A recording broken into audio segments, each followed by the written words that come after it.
season of the beach starts. Shack policy, we have had representation of the Shack Owners Association who have come and told about their what is their wish list that has been given to us today as far as the board is concerned. The Secretary of Tourism, who has the chairman of the Empowered Committee for Policy Making, is already taking inputs. Maybe we will try and ensure that the Shack policy comes much before in time. We only need to ensure that we get the right information from all the people.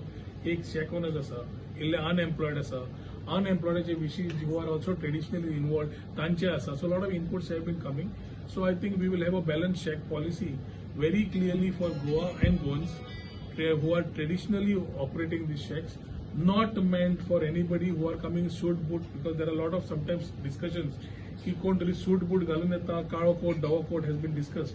So here I am on record saying that it is only for Goans.